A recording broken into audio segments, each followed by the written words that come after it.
Hi, and welcome to the anniversary special of ItsaMimic. It's been 4 years. It has been 4 years since we No, it hasn't. Yeah, 4. No, it hasn't. 4 years. I've known you for more than a year.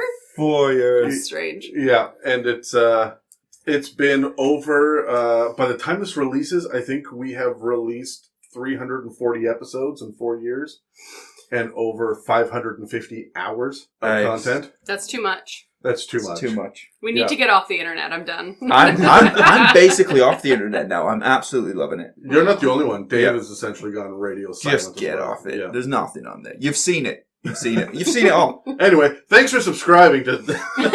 Apart from this, keep listening to this. Keep listening to this. We're important. This is different every time. But the reels will be the same voiceover. Yeah. So obviously it is me, Adam. I'm here with Megan and Terry, and we are going through another mailbag. We always try to do something different every time that we have an anniversary special, and this time round we are. I bitched about 3 months ago or something. This has been postponed about 40 times. Right. So, Absolutely has. yeah. So I bitched a while ago that I would do an episode about Game of Thrones if anybody gave a shit, and one person gave a shit. And I'm like, that's all I fucking need. That's all we need. Yeah, come on, bring it. We do this for you. Yeah, so thank you, Ryan, for sending in 40 questions to the... I think he emailed We them. apologize that the spin-off was created and the entire season was released before we got to this. But here we are. Yeah. We made it.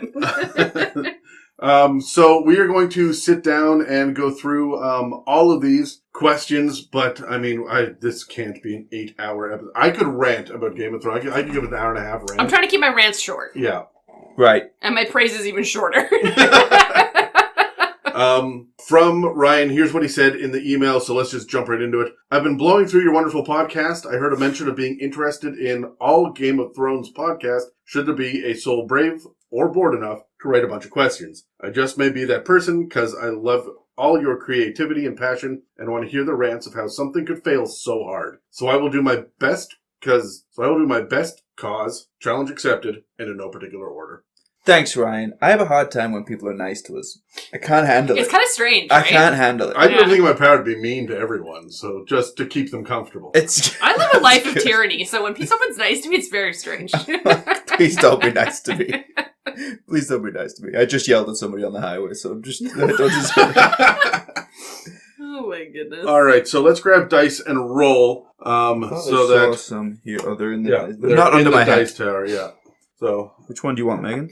the one that's I'll remaining. go with remaining? Lannister red and gold. I'm going with Slytherin green. We're off to a good start. Sure, Yeah. thanks. Or Baratheon green.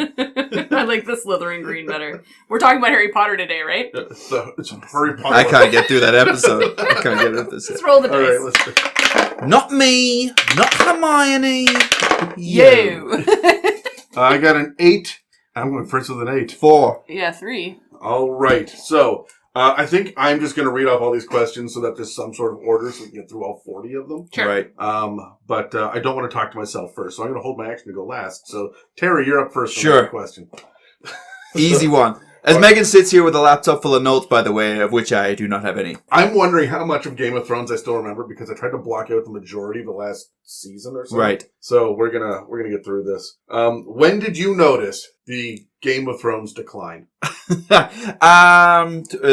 latter seasons, but not for the same reasons as everybody else. I think everybody gets very caught up in things that I don't bother me too much, but I don't like it when I feel like the pacing is increased or they're speeding things up and they're rushing through things. And I felt the last couple of seasons, it was like they were rushing to get to the end. It's like, hey, I've devoted 10 years of my life to this. Mm-hmm. Just slow it down a little bit.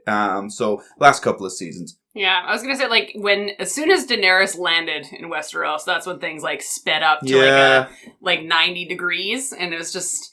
It felt like they were trying to cut off loopholes and storylines that no one gave a shit about to begin with, right. And, like, just to fill in crap, and then they sped up the storylines that mattered, which made no sense. Yeah, that's so right. It just felt like they just did not quite know what their audience actually appreciated about the show. They just wanted to wrap everything up they could find, so... Theon's uncle. Yeah? Yeah, when Euron Greyjoy showed up, I was done. I'm like, who is this fucking cartoon Right? character? Like, what is this? Like, we did not need him. We had so many other plot threads and shit Dorne should have come back. Like, they had... fuck that. I forgot about your... I agree. To be honest with you. I know. I thought I was going to like Euron Greyjoy, and I didn't that much. But I don't like it when critically important people show up towards the end. Because, like I just said, I've been watching this for 10 years. Don't just swoop somebody in at the end. Yeah. Like, who's mega important now. Yeah, and look, I get it. They would have had notes from George R.R. Martin about this whole thing, right? And, like... these are the points you gotta hit. These are the people, but they clearly fucking phoned. They could have done anything to like lead in. We could have seen them do a couple other things elsewhere. They spent so much fucking time on Gendry. Yeah. Oh, fuck! And like, I love Gendry, but they spent so much time on him, and he did nothing. I know, absolutely nothing. That's right. That was there, disappointing. He was there to fuck Arya at the end for no reason. I know, and that was his whole plot line, and that was awkward as balls. It didn't. They missed something there because that could have been great. You know? I think he was a good character that got like nixed for no reason. And why were we were so invested with... I can't because we got so many more questions. All right, so and we may get to whatever your rant was. So right. So hold on, 39 left. Terry. Yes, here we go. Who are your favorite characters and why? Let's keep it to 2 apiece. Sure. Good. I wrote 2. I just really like the Lannisters. I love Cersei. I love Cersei. She needs a fan. I absolutely love Cersei. I think what an incredible character. And maybe it's a bit of a cop-out to say like Tyrion, but he was amazing. He was a critical part of it. He's one of the ones that when he's on screen, like it didn't not hit when he was on screen. Exactly. You know what I mean? Yeah. But Tywin as well. I also love Tywin Lannister. Anybody Lannister. You like the Lannisters? What? That's strange. Look, I'll tell you this right now. I'm playing Tywin Lannister in Megan's L5R campaign. Oh, yeah. I am like legitimately playing his character with like a tragic love like backstory, right? So it is so much fun to just be completely fucking blunt and hateful, but also pragmatic and to the point. Great character. Yeah. Charles Dance is so fucking good. Yeah, he's great. He's amazing in everything. Anyways, Megan, who are you? Sansa, just because I have to throw out the female empowerment. I just have to. Her character, in my mind, had the most growth, even though she was annoying as fuck to begin with. I thought you were just going to go Sophie Turner's like 6'3" or something. God, she's dope. I fucking love her. I mean, love she's all right. a tall queen. She's all right. I mean, I wouldn't say she's dope. But... Yeah, and my other one is Varys because his character was just written so well and he was consistent. Yeah. Like, whenever you saw him on screen, you knew what was happening. Like, and you could it was almost predictable, and yet still had some of the biggest twists in the game. Yeah. I have a soft spot for Jorah Mormont. He's fucking wrong and weird, but I knew like 4 guys like that when I was in my 20s of just these clearly father figures that have too much attention paid to the people a generation to younger. 13-year-old Daenerys. Yeah, but like, and would never do a thing, and I want to be a protector, and like, it's not weird, it's not creepy, I have no actual intentions here, but I'm so fucking like sad. I'm just a sad single dad trying to figure my shit out. Right. Like, you poor fucking man. With the tragic, he shows up with a tragic backstory. Everybody else earned theirs through the show. He fucking showed up with his. That's right. Like, you poor sad sack bastard. I really wanted him to die. Yeah. He was the one that I really wanted to like... Just to put him out of his misery? Well, I wanted him to like... When she sends him away and then he comes back and then she doesn't want to talk to him, it goes back and forth, back and forth, back and forth. I just wanted him to redeem himself by... Die a hero's death. Yeah, in front of her, right? Yeah. Like, yeah. Get that. That's what you deserve. And he didn't get that. And I'm like, well, all right. Yeah. And, like, shout out to Sam. Yeah. Sure. I got nothing but good things to say about Sam.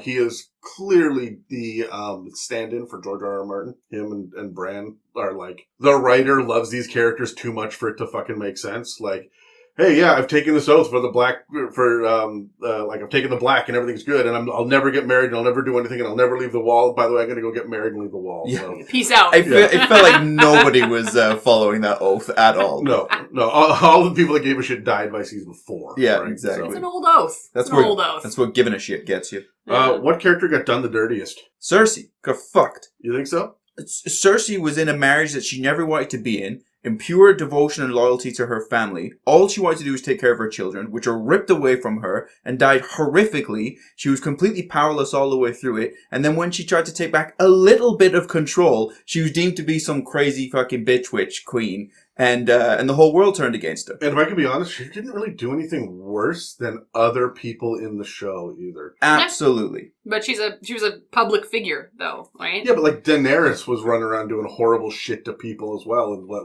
But no one knew about that until later on. Yeah. Mhm. Cersei was very public about her bullshit. Yeah. Megan? I was gonna say Missandei. She was basically the fridge character for Dany. Ugh. Kill her to piss off Dany. Ugh. Very sad. And then I just said Theon Greyjoy. He also deserved a lot better.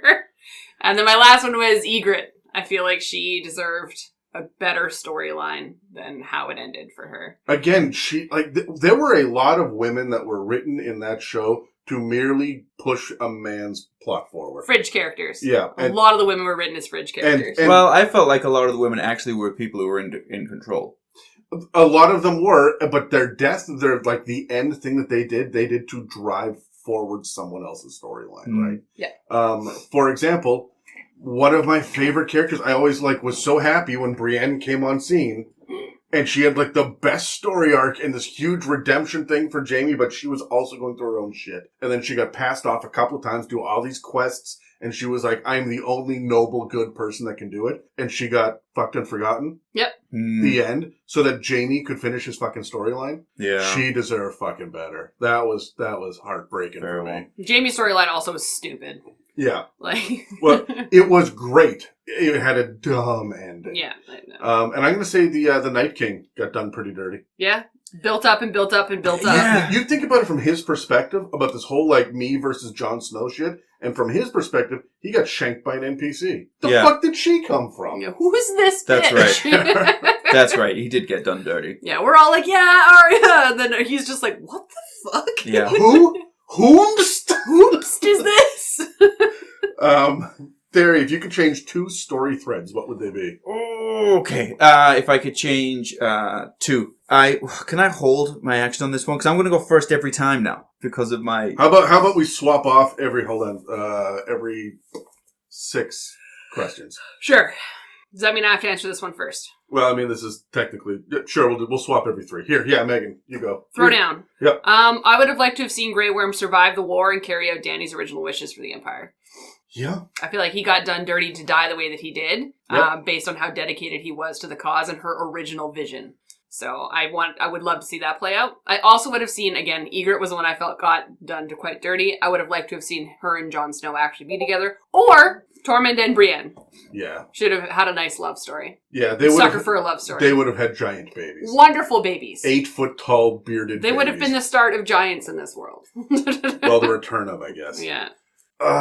Two things that I would have done differently. I would not have had Arya spend how many fucking episodes off over there in the House of Black and White doing Agreed. just look at me, I'm training to be a rogue. I'm going to be blind for 4 fucking episodes. This could have been done in half an hour. I don't know, that pissed me off. And also, there was a lot of shit about the Blackfires that's in the books. There's a lot of stuff about the other Targaryens that are kind of out there. And there's a whole other character who has a claim to the throne that we never got anything about because the show just skipped over it. And I kept going, will this be? Tyrion heads over to Essos. Okay, here we go. Is this going to be? Nope, nothing. Arya's over there now? Nope, nothing. Varys? No. All right, fine, fuck.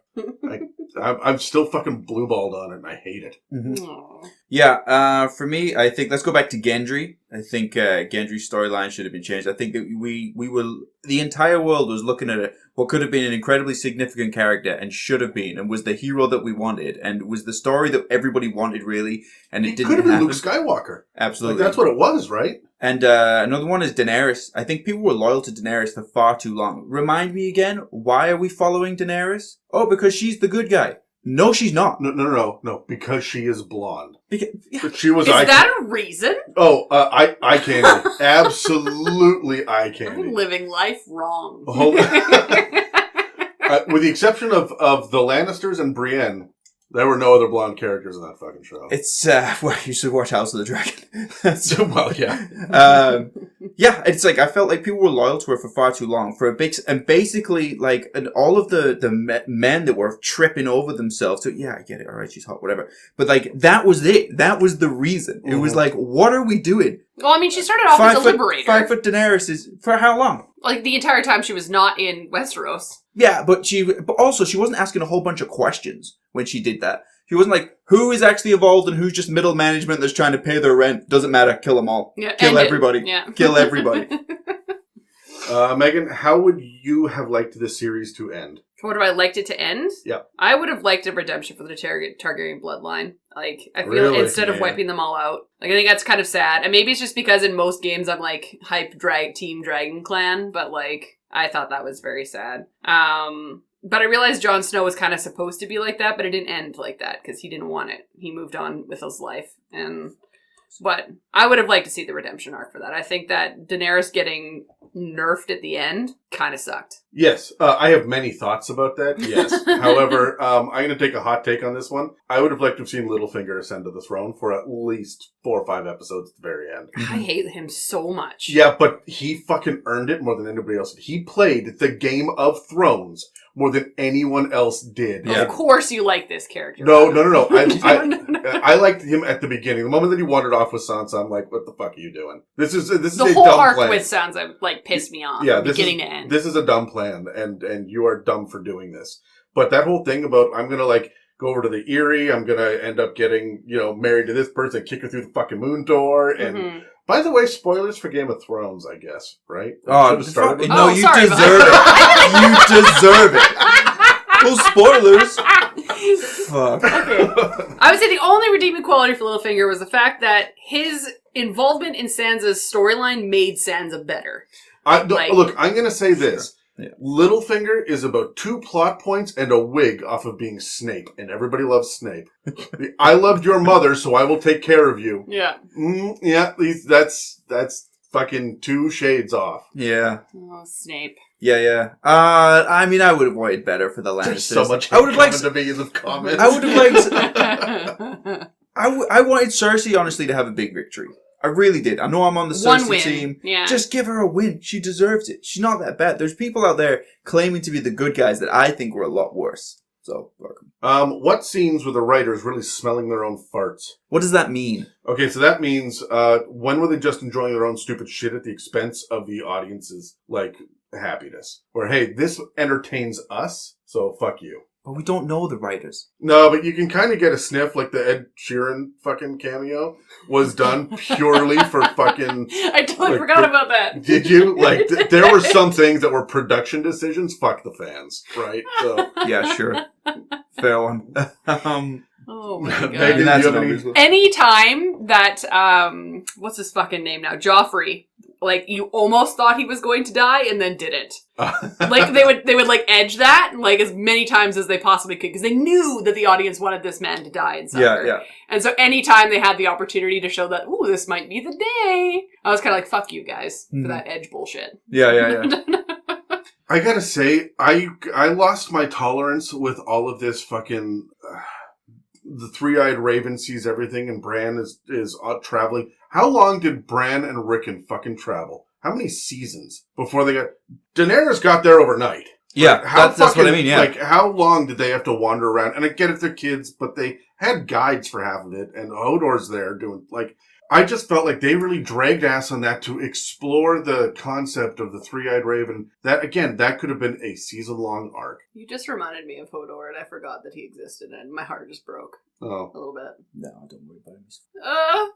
He's doing great things on the fucking pirate show. I saw him live as a DJ. Yeah, that's right. I heard he's pretty good too. It was good. It was a good show. Our Flag Means Death. He's on that right now, which is the Taika Waititi show, the Gay Pirates. Yeah, it's pretty fun. I heard about it. I've never heard of that show. It's on HBO, I think. It's pretty funny. I enjoyed the first season. Okay, I got so much stuff to watch. Yeah, you really do. Every time you record, we add 3 more things. The list just gets longer. It doesn't get shorter. Stop making TV. When do you think the writers were just, doing their own fan service? I don't know. Like, if it's a time when they had their own fan service, but when they didn't do it enough for me was like with the gods. Like, we didn't see enough of the gods. We'd see like flashes sometimes of like the Lord of Fire, and then like nothing from the Seven. Did the Seven ever even like come up? But they kept talking about them all the time. The old gods, kind of with the flashbacks and the trees and stuff. So I know that doesn't really count as smelling their own farts, but it's where the writers let me down. Yeah. Okay, I'll go first now because we're gonna swap every 3 apparently.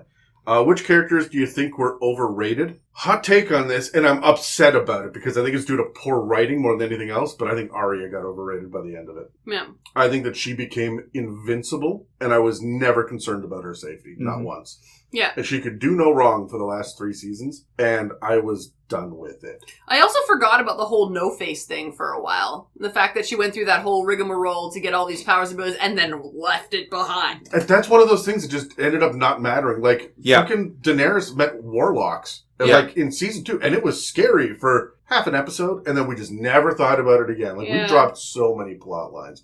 Great for world building, neat if it had been like a tour of it all, but it wasn't. It was like, this is important. Now we got Ed Sheeran has to fucking sing now, so we have other shit to do.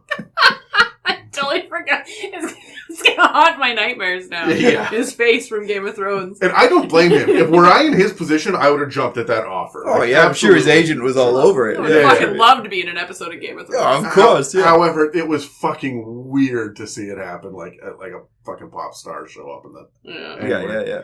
Terry, which character do you think was overrated? Jon Snow. What the fuck were you so excited about Jon Snow for? Like, I don't get it. I'm pretty sure it's pronounced Sna. Oh, sorry.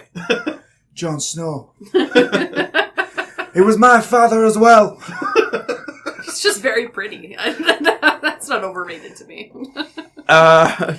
Okay, but then you got to make sure you can't complain about that from anyone else. Hold on. I have to say this. He wandered around a bright-eyed, awkward as fuck virgin the entire fucking time, and he had more sex than anybody else. And he always looked like he would like walk. He looks like he makes love from his shoulders every time that he walks into a fucking room, and everyone else is like, oh my god, he's so dreamy, and all the girls fall in love with him, and I'm like, it's the eyes, it's the hair, it's the whisper. He can't speak at a regular volume. I had to take a beat to picture what making love from your shoulders looks like. No, but like, but I don't know what it means. But I don't know what the phrase means. Like I'm inverted. I'm saying like it's the most awkward shit that you could possibly think of. Like he's not moving his hips. He's just pushing from his toes. He's doing push-ups, right? Like fuck. If I ever have to offend someone ever in my life, I'm just gonna throw that one out there. But because he's like a gentleman, there'd be a little kiss on the forehead every time. I'm gonna make love to you with my shoulders. I shouldn't be doing this. Oh my god. And I love that he was more conflicted about Ygritte and that sex than he was about his fucking aunt. Right? Shut up. They spend more time on Ygritte than they ever did on the ants. And hey, follow a rule. Man, considering your dad's Ned Stark and your house is all about honor and all that stuff, and he's like, I'm gonna go and swear an oath and I'm gonna take the black, and then just basically didn't follow any fucking rule ever in the whole thing, just did what he wants, got all his friends killed. Fuck him. Fuck him. He didn't get all of his friends. Well, yeah, he got all his friends killed. Yeah, that's true. Why do I get so mad about these things? Fuck Jon Snow. No, wow. Now all the fucking Gen Z kids have got a stupid haircut. Megan, oh no, sorry, it's on to me now. Were there any good episodes in the final season? Was it one person wrote all of these? Yeah. He's mad, eh? He's really mad. He is I don't know if you remember what the internet was like in the last, 2 seasons of Game of Thrones. Yeah, I know. But this is mild. Were there good episodes?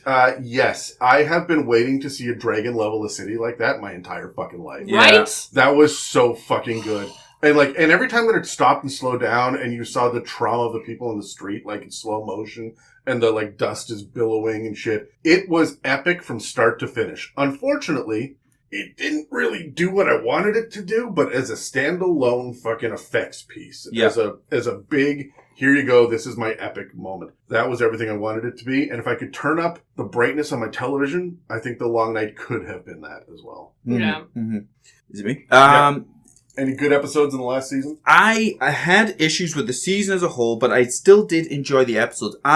This might surprise the internet, I don't hate as hard as a lot of people. Like, I go, this cost millions and millions of dollars. It took so much time and all of this stuff. And I think about all of the effort that went into it that I don't get so easily annoyed because, one or two things of that. It's like, fuck everything. How dare they? I don't get that mad. Apart from Jon Snow. I was going to say, we just talked about We Jon just Snow. did. But that's a character. Okay, fair. That's a character more than a production. John Slush. Fuck. Anyway, Megan, any good episodes? There's no H in John, which annoys the piss out of me as well. I think any episode where some of the characters reunited for the first time in a long time. So there's like the episode where the sisters, Sansa and Arya, like reunited for the first time. When Arya saw Jon Snow for the first time. They did a lot of that in the first episode of the that's season. right. And like I feel like that opener to that season was like emotionally, like was like a release of thank God they're together. And they spent so much time building that, like that episode built it all, and I'm like, oh my God, we're gonna lose every one of these people. Yeah. This is resolutions that we have been earning for years, and now these people are gonna die. And you know what? They fucking didn't. Yeah. And fuck, why? Brienne should have gone down in a hail of fucking fire. 100%. A knight's death. Yes. She should have gotten. Instead of a weeping maiden. Yeah. You fucking undid the whole point of her character. Yeah, that's true. That is true. Now, do you pronounce it Arya or Arya? Arya. Interesting. It's also my niece's name because my family fell victim to naming their children after Game of Thrones people. Yeah, my niece's name is Arya. Oh my God, she would be the younger sister of Hermione and Katniss, I imagine. Hey. Yeah. And is your sister named Buffy? Like we can go back a couple generations. Buffy's 35 now. Yeah. All right, Terry, this is you first again. Okay. I'm ready. And this is a broad question. We're going to narrow it down for the sake of time. Okay. He asks, what was everything wrong with the Long Night battle? The fuck? What was everything that was wrong with it? I thought it was great. I thought maybe I shouldn't be on this episode. So just to episode. confirm, the Long Night battle was the one where it was like at Winterfell. Yeah. It was the final battle, right? Yeah, okay. I mean, the way the Night King died, I wasn't totally on board with. It should have been Arya. No, why was it Arya? That should have been Jon Snow. Yeah, that Arya's character. Even Sansa would have accepted. Now I'm saying Arya. Arya's character, which is how her mother pronounces it in the show, but of course that doesn't matter. Was fair enough. All right. I'm feeling the shots being taken. Yeah. Her character should have been built up to do something else, but that's the only part of that battle that I did not really enjoy. I did not enjoy the fact that Arya walked inside the house for no fucking reason and then got attacked by undead. Made no fucking sense. And then, I don't know, I feel like they didn't prepare for the fact that they were going to be fighting undead. And the fact that as people died, they may potentially be re-raised. I feel like they just didn't prepare for that Tactically, it was a shit show. Tactically, they were like, don't worry, we've got Dothraki. Yeah, we're fine. Get her. But their torches went out, bless them. And the fact that Jon Snow led all that and he's seen it. They have seen it with their own eyes that this can happen. Well, he was alright. Yeah, he saw it. He was fine. He was fine. I'm Valyrian steel. It's fine. I'm going to set aside the fact that Dragon's Breath can wipe out hordes of undead, and they didn't bother to do that with their 2 fucking dragons. Right, that's true. I'm going to set aside the fact that they put this shouldn't have been a problem. I'm going to set aside the fact that they set their siege weapons on the outside of the walls. You're right. Fuck. I'm going to set aside the fact that they sent their cavalry in first. It makes sense. First! I'm going to set all that shit aside, and I'm going to come back to the idea of they can raise undead at any given point. So where are we hiding the women and children? In the crypts? Whose fucking brainchild was that? Who sat at the table and said this was a good idea? I just went, nothing was wrong, everything was fine. But then everything Adam said is completely correct. I'm like, all of it was correct. Oh man. I sat there and I watched and I went, I'm here for the Braveheart level of bullshit battle. None of this will make sense and it's okay. Suspend my disbelief, but fuck did they test that. They may take our lives. But then we'll just come back again. Terry, what moments made you want to punch something in anger? What moments made me want to punch something in anger? Edit this out. What? Edit this long pause out. Oh, okay. Editor's note. No. Terry's got to get himself back into the headspace of, like, being pissed off at Game of Thrones. Yeah. I wasn't that angry. See, I didn't want... This episode for me was to enjoy Game of Thrones, but apparently it's just shit on it every square. No, hey, tell us what they did right then. Like, you hit it from the other side. Because they did a lot of things right. There was nothing really where I wanted to punch a wall. I was never that angry. I'm trying to have a hardcore opinion on this one, but, I mean, nothing. What was so wrong that I had to punch a wall? Well, Megan's going to tell you. So Ned's death, first of all, shaped my experience as a child, because I remember I watched that episode over 10 years ago now. But that was angry not because it was done badly, though, because it was just No. This is the writing. It was significant things that made me want to hit something. Sure. Any scene that Ramsay Snow was in. Yeah, fair one. I don't know. I fucking loved how evil he was. He did it great. What? He was probably getting yelled out of the street. The most cathartic moment of the entire show was him getting eaten by dogs. Yeah. That is a great character. Okay, fair enough. I'll say that I enjoyed that moment, but the rest of it, not so much. The fact that Jaime chose his sister over Brienne. Fuck that guy. Well, have you seen his sister? I have thoughts. Well, she's blonde, right? She's pretty... So is Brienne, though. Who has the math isn't checking out. Who has more blonde hair? That's the that's deal. fair. It's the length of the blonde hair, yeah. so I shouldn't cut my hair off. Okay, good to know. We'll never find out. Well, we did with Cersei, I guess. Yeah, and then my last one is the Shae and Tyrion relationship, and the fact that Shae was used against Tyrion. That's right. And when she was in court and spoke against him, she just bothered the shit out of me the entire time. Yeah. Actually, I got really mad when what's his face, Martell Oberyn. Yeah, when he died. I was ready to punch a fucking... Because I thought he deserved the victory. Yeah. I thought he deserved the victory, and I was like, that motherfucker figured it out. He got it. And he did not earn that death. Like, and I know that's kind of the Game of Thrones deal where, like, you will die no matter what. The world is not fair, everything is shit, and we're doing our best to work our way through it. But had he been a smug dick, at least 2 other scenes to lead up to this...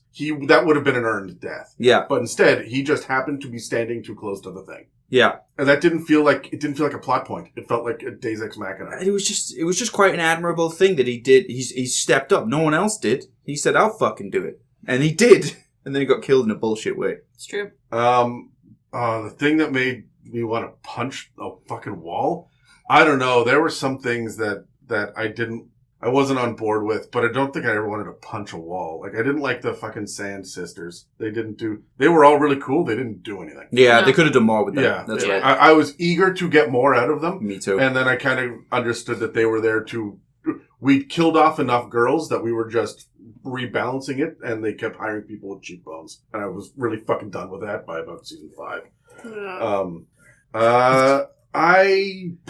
I don't know. Jon Snow coming back annoyed me. And I know that was his fucking arc, but, like, he came back and then, like, it didn't matter that he was killed. They resolved that in 2 fucking episodes. Right, And that so it was like, why did we do it in the first place? Yeah, right. If we're not going to marinate in that moment, we spent more time. Bran got crippled in the first episode, and we spent how many years dealing with the fact that he couldn't walk? And that was still something he was struggling with in the, like, they didn't fix it. They didn't make it easy for him. He was still like, oh God, I can't reach the thing.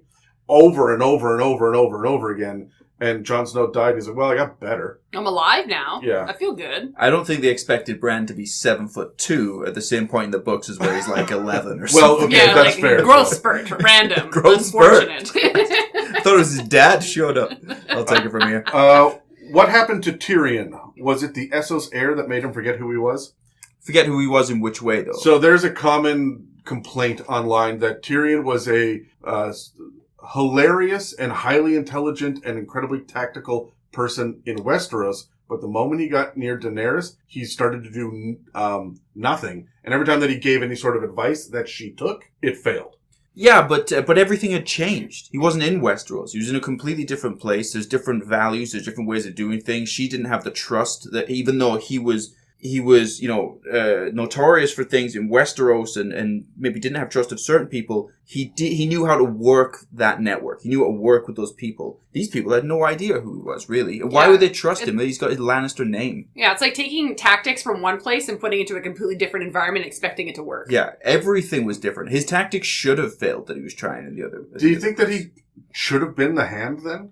Should have been the Queen's hand, considering that he was out of his depths?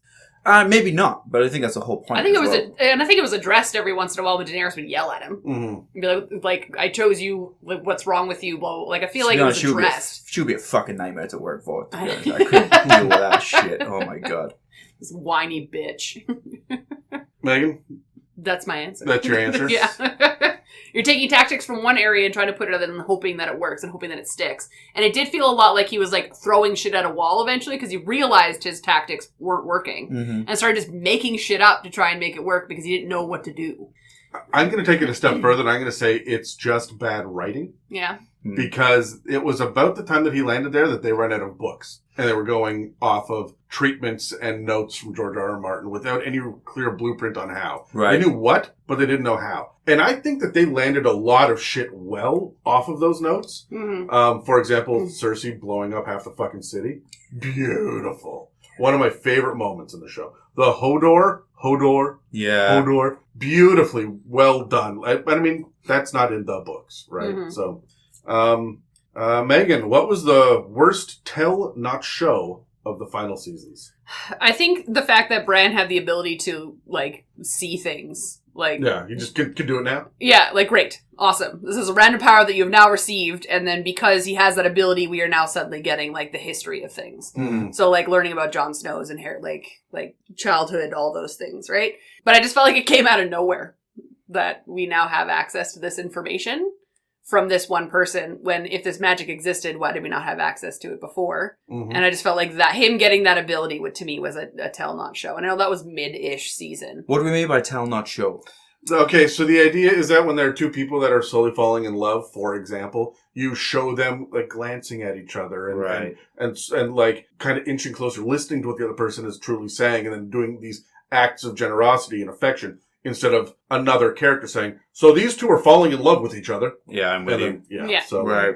So I think that Bran's like powers and him getting them, it was just like he has them now. Mm-hmm. Yeah. Mm-hmm. I'm going to go out on a limb here and say that they did all of this building to get Daenerys to Westeros so we could have a war breakout. And we saw a lot of aftermath of the war. Yeah. And not a whole lot of fucking war. Yeah. I agree with that one. And like, the realm is weakened because we're fighting and we need to band together so that we don't lose more men. We got to fight the Night King and so on and so forth. That amounted to nothing. That sweet fuck all. That they're telling us people died. How big are these kingdoms, right? They kept just dropping numbers. How many ships were sunk? It was like every 3 sentences in the later seasons. A fleet went down and the ships were wrecked. And like, first of all, how many boats are there? Second of all, show us a shipwreck. Yeah. You brought in Euron Greyjoy because he is the best guy on the ocean. Show us that shit. The best battle we got on the water was done early in the show, and it was the Battle of Blackwater Bay with Tyrion, and half of that was on land, right? And this character didn't exist yet. Like, yeah. I don't know. It felt fucking unearned. And that's when, I'm just going to have to add on to what you said, Adam. That's the Battle of Blackwater Bay was when the budget was lower as well. Yeah. Because I remember watching it, like, it was a lot of, like, close scenes, like, on the beach and stuff, where there was only, like, 11 soldiers there. And it's like, isn't there, like, 3,000 of you guys right now? Isn't this a battle, like a war or something? I remember saying to Dave, there's more people because you can see the streaking arrows on fire in the background. Right. Because it's cheap to have 500 arrows go. Yeah, You don't have to show men or anything. Yeah, exactly that. But I agree with you on the whole of the battles and stuff not being there, because that's what we've been waiting for. That's what we were excited about. That's what everybody knew this was building up to, was this huge war that we didn't see. Or not enough of it. Megan, was there anything they could have done differently to make the last season or two not hated? No, because I feel like everybody on the internet hates everything. Have you met the internet? That's not, but to be fair, for me, I just think that they should have picked 3 or 4 major plot lines and spent time on them. And then if they had things happening in the background, cool. But there's a lot of character endings I just really didn't care to see. And I know that a lot of people on the internet are going to come at me being like, we have to have closure on everything. You don't. Shut the fuck up. You don't deserve it. No. What have you done? I think that they should have slowed down on like 2 or 3 and just picked. And just said, we're going to focus in on these guys' story and not do more showing and not telling in that last season. So, like, again, to your point, the relationship between Jon Snow and his aunt, like, they spent, like, 2 episodes on, we're in love together. It was like, what? No, you're related. Oh, no. Anyway, there's a war. Right. Really? So I just feel like if you wanted that to be the focus and like be the driving force to what was going to have an emotional ending to the whole series, you should have spent more time on it. Mm-hmm. So, but that's me.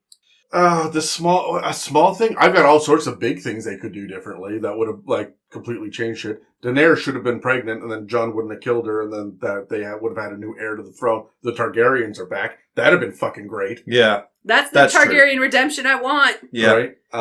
I would have been really happy if Jon had actually been the fucking Lord of Light's champion, like they kept saying. Someone was, and there were like 3 or 4 different answers, and who was it? Who was it? It could be interpreted a couple of different. No, fucking Shut come up. on. Yeah. Right?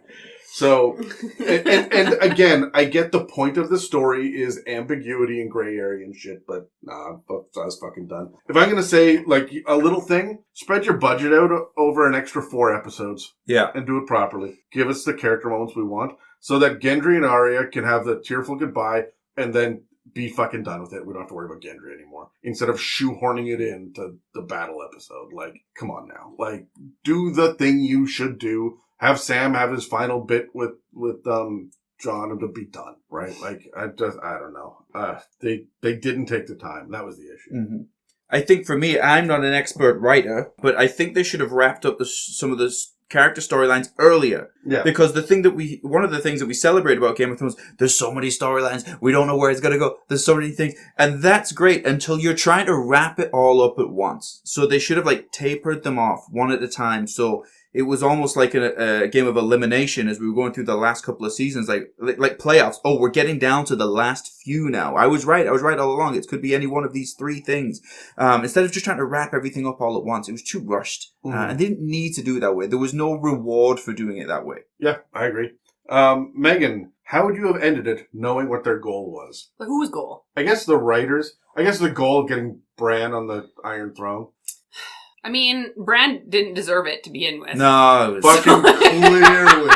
And everyone from around the world is like, hey, we all trust this guy that we met 6 days ago. Yeah, absolutely. It makes know. so much sense that he deserves to be on the throne. If that was their goal to put him on the throne, then they should have arrived to Westeros or, like, come south earlier in the series. Does it feel like the Game of Thrones ended in a stalemate?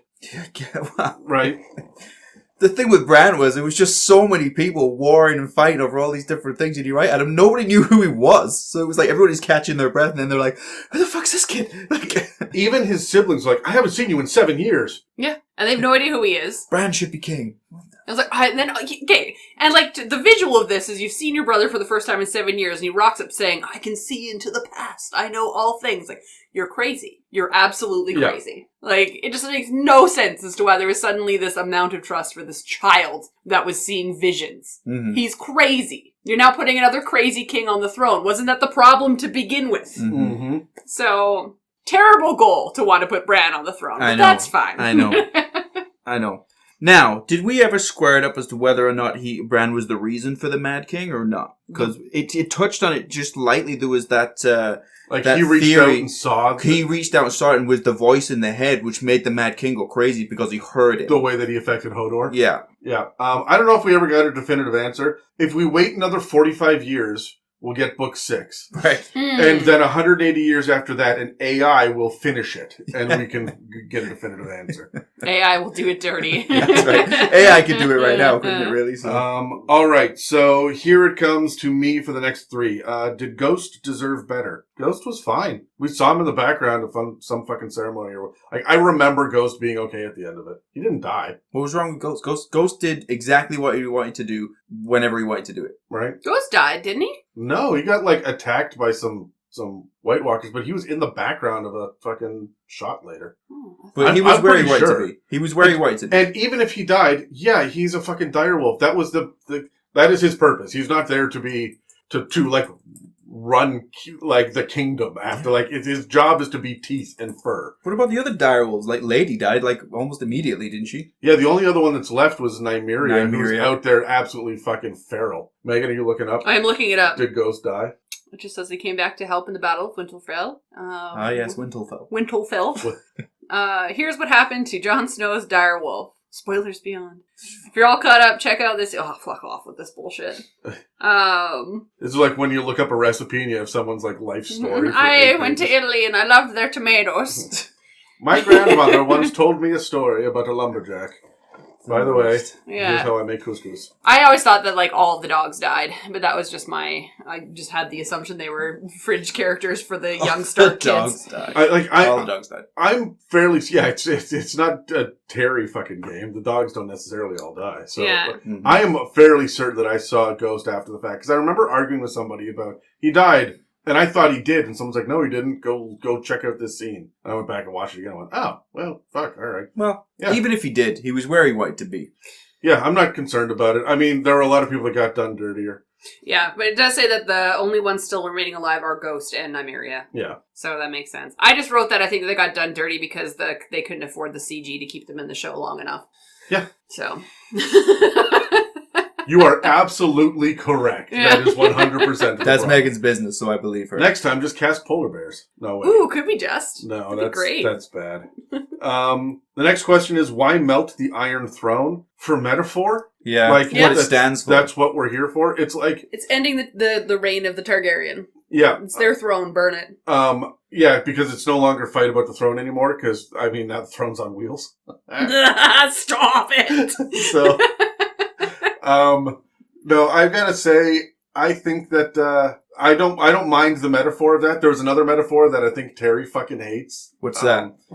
So, I like it because it's a metaphor, but I don't think many people saw it as a metaphor, was how Cersei and Jaime died. They were literally crushed by the weight of King's Landing and the Red Keep coming down upon them. Oh, yes, of course. Yeah. I don't mind that as a fucking metaphor. If they had telegraphed that a little bit more, it would have had more payoff. And dying in each other's arms doesn't bother me either. I hate it because of Brienne, but I don't mind it for their arc. Yes. Like, they undid Jaime, but they fixed that, like, and that's the end of the Lannister line. Right? Yeah. And I thought it was relatively poetic. But I like it. And Jaime was where he wanted to be. Yeah. He was saying to the world, I've told you all from the start, this is what I want. Yeah. And nobody cares what I want, but this is what's happening. Yeah.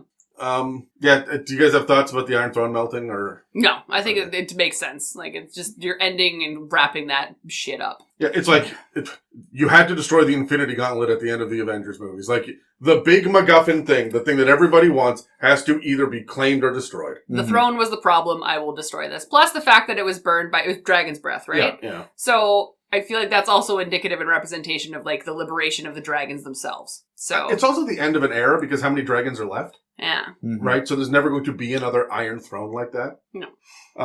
Last one for me in this round is the series pointless because Bronn will just take down the kingdom's economy anyway? Well, I mean... Yeah, sure. I don't think it's pointless. There's another character that I was like, guys, make up your fucking mind. Yeah. Like, I love what he's doing, but why is he doing a different thing with a different character every 20 fucking minutes? You don't know what to do with this character. Yeah, that's right. And so, fucking stop it. Like, just leave the poor bastard alone. Let him go retire with a fat wife and a big castle, which is what he wanted to do, right? Yeah, I liked Bronn, though. The actor, Jerome Flynn. I used to watch a show in the 90s. Okay, and yeah, there's my other comment is, if they had retired him 3 seasons earlier, I'd have been like, oh, I miss Bronn. Yeah. But this was the case of he stuck around too long. Yeah, Anyways, Just a floating character that no one actually cares about. Yeah. I don't know. I wouldn't call the series pointless for any reason. I mean, you can call the series pointless for many reasons, which is why I feel like you should not call it pointless for any reason. Mm-hmm. It works. Yeah.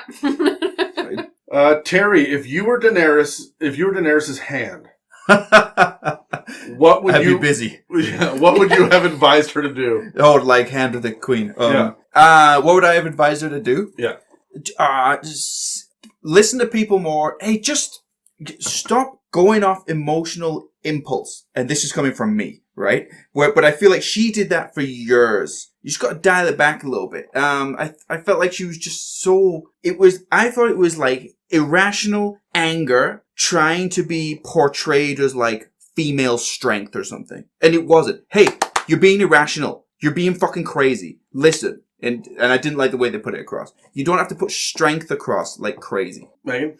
Yeah, I was going to say that she became popular originally because she had the ability to show empathy and humility, and I think that she just lost that at some point. All of it. And then everything became bend the knee. So if I was the hand of the queen, I'd be like, you need to stop telling people to bend the knee. Yeah, because that thing that you're supposed to stand for, that's the same thing as going, I'm not bossy, I'm just a boss. Which is like, day 1, week 1 of any leadership training will tell you, that's the worst fucking thing to say. Yeah, you're a boss, not a leader anymore. She was the walking epitome of that. What would I advise her to do? Stay. Why are you going over there to get 1 million fucking people killed? Right. Stay here. Rule the place that you fucking earned. That's better. Yeah, right? I agree.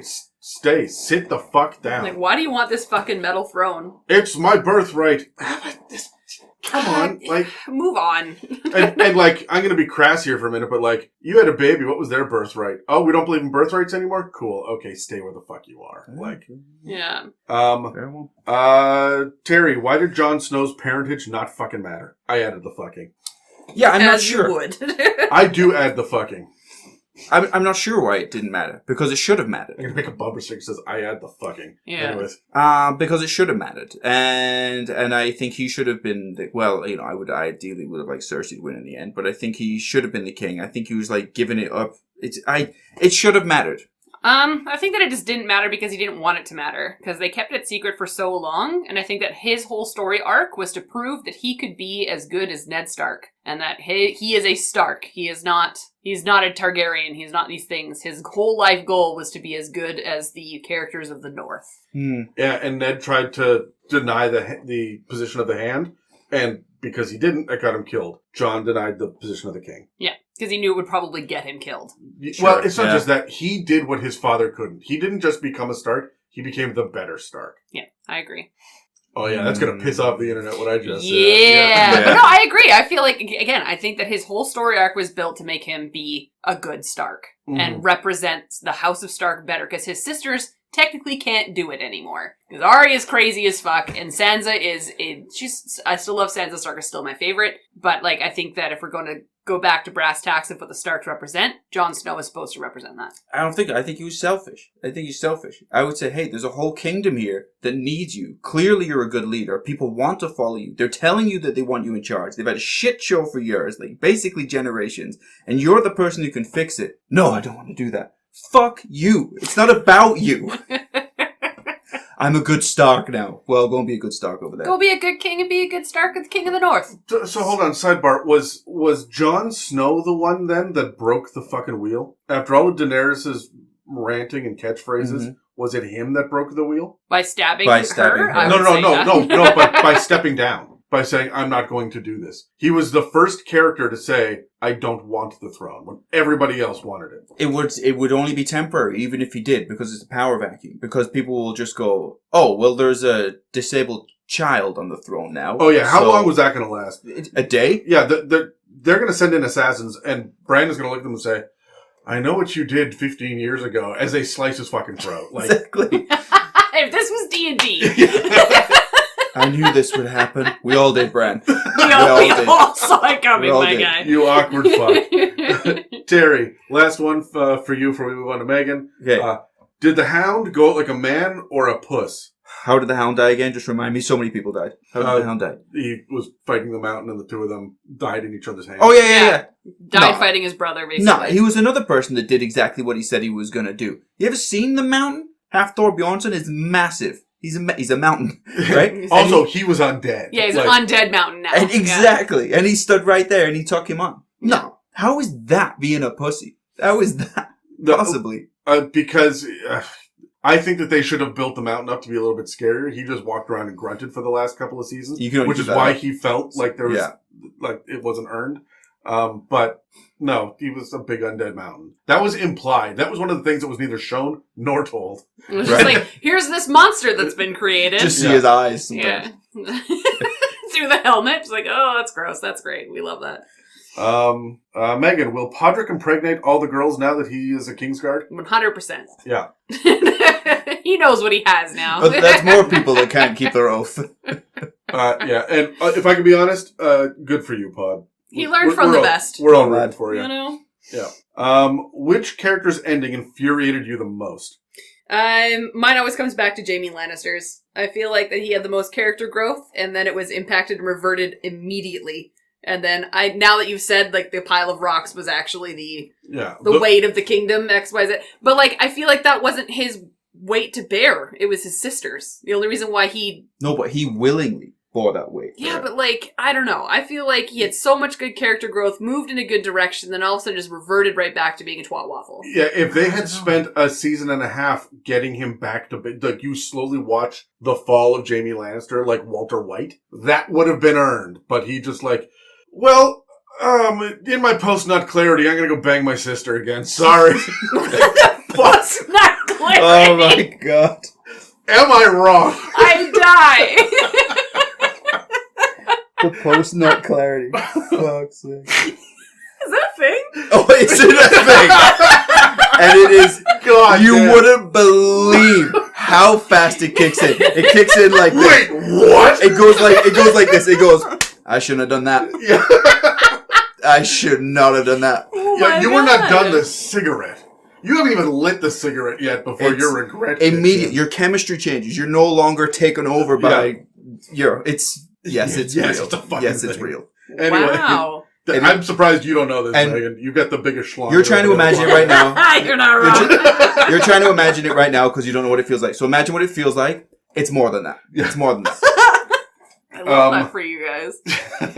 Yeah, we are very aware for about 45 minutes what douchebags we are. And then, after 45 minutes, back into the pre-nut fog again. Turns out I don't like you. Yeah.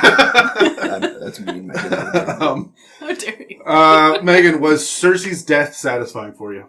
I think so. I think it's sad that, like, of course, Arya didn't get to kill her herself, but I don't know. I think that it was a befitting death because I don't think there was one person that deserved to take her life. I think everybody wanted a piece of Cersei, and I think that her going under the weight of, like, the castle was the only way to satisfy a lot of people. Yeah. Because I feel like if they had picked one character to kill her, there would have been an uproar of, That's not the right person. that's not the right person to get the kill. I have a counter. I have the right answer, but, I agree with you, Megan. I'll stick with that. I agree with okay, you. all right. Bear with me on this. Cersei is the thing that is standing between Cersei should have died 3 episodes earlier. That first of all, she should have died before the long night. She should have said no or yes, I'm helping. And Jaime knew that Cersei said that yes, she's going to help and had no intention of helping. And how many tens of thousands of people died? Jaime's better arc would have been to go back to kill his sister, and then I don't know, seppuku, like pull a fucking.